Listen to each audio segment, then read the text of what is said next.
Assalamualaikum, saya Muhammad Saiful Amin akan menyampaikan hasil ulangan membuat presentasi dari bab 1, Rekayasa Perangkat Lunak. Rekayasa Perangkat Lunak.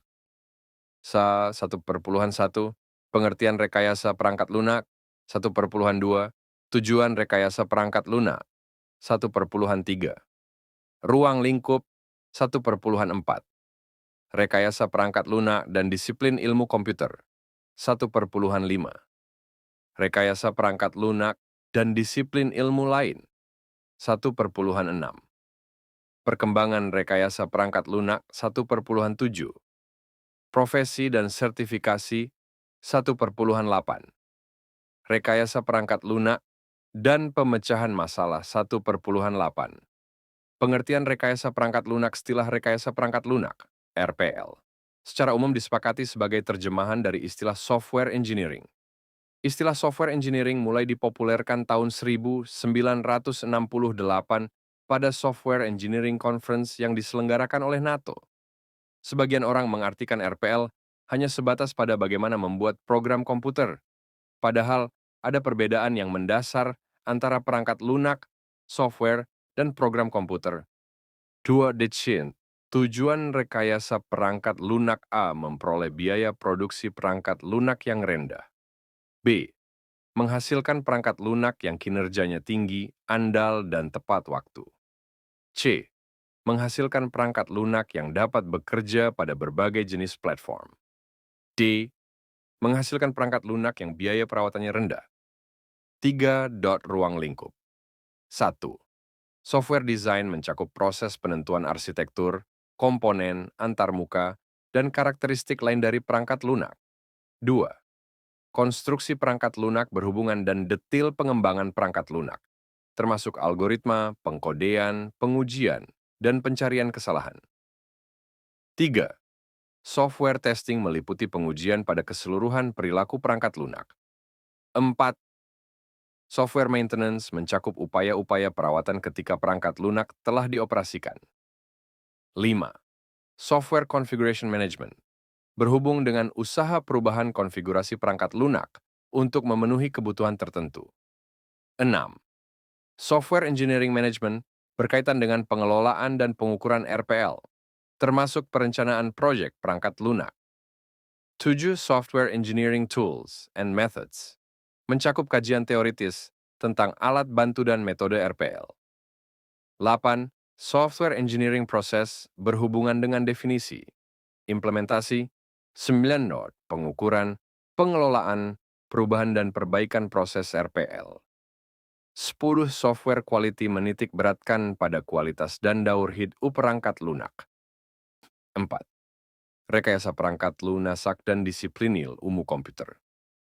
Disiplin ilmu komputer, computer science, lahir pada awal-awal tahun 1940-an, yang merupakan integrasi dari teori algoritma, logika matematika, dan ditemukannya cara penyimpanan program secara elektronik pada komputer. Sejak itu ilmu komputer mengalami perkembangan yang terus-menerus, sehingga cakupannya menjadi semakin meluas.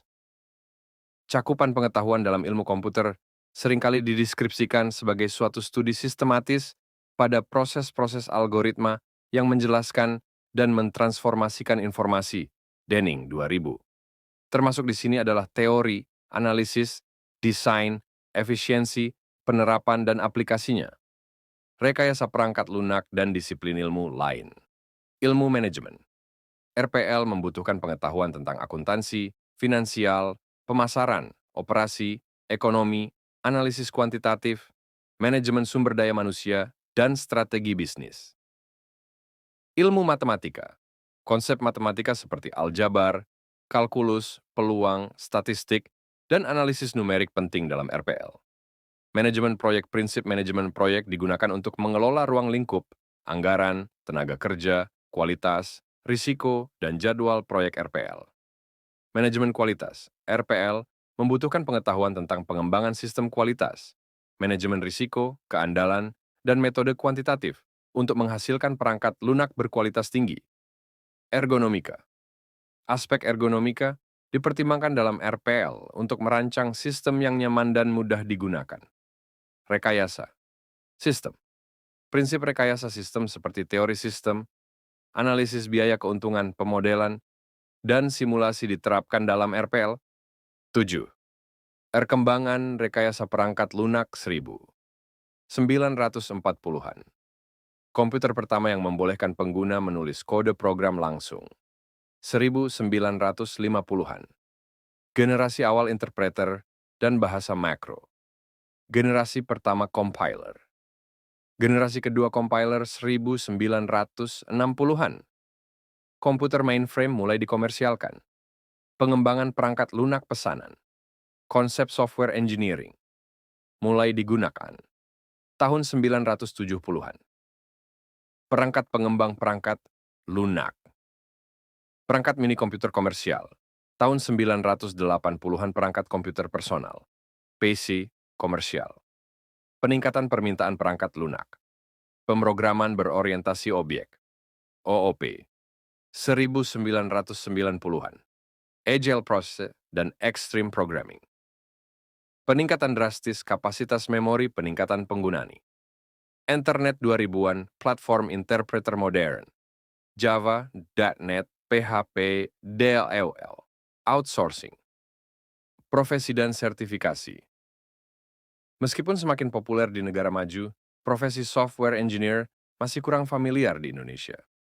Kerancuan istilah RPL dan maraknya sebutan profesi lain, seperti ahli TI atau programmer, menjadi salah satu penyebabnya. Sertifikasi kompetensi RPL juga masih diperdebatkan. Saat ini, sertifikasi umumnya diberikan oleh perusahaan perangkat lunak untuk produk spesifik mereka. Contoh, Microsoft, Oracle. Upaya ACM dan IEEE untuk membuat sertifikasi yang lebih umum belum berhasil. Di Indonesia sendiri, sertifikasi RPL belum tersedia. Namun, standar kompetensi kerja nasional Indonesia untuk programmer komputer dapat menjadi langkah awal menuju sertifikasi RPL yang lebih komprehensif. Rekayasa perangkat lunak dan pemecahan masalah A. Masalah dan gejala masalah, problem, adalah perbedaan antara kondisi yang terjadi dan kondisi yang diharapkan, atau boleh juga diartikan sebagai perbedaan antara kondisi sekarang dengan tujuan yang diinginkan. B. Tipe-tipe masalah. Masalah pemenuhan standar. Masalah pemilihan alternatif. Masalah pemenuhan kepuasan konsumen. Masalah pencapaian tujuan. Ahei. Pemecahan masalah memahami dan mendefinisikan masalah. Membuat rencana untuk pemecahan masalah merancang, dan menerapkan rencana untuk memperoleh cara penyelesaian. Memeriksa dan menyampaikan hasil dari pemecahan masalah. Sekian dari presentasi saya. Mohon maaf jika ada kekurangan atau kesalahan saya dalam menyampaikan presentasi.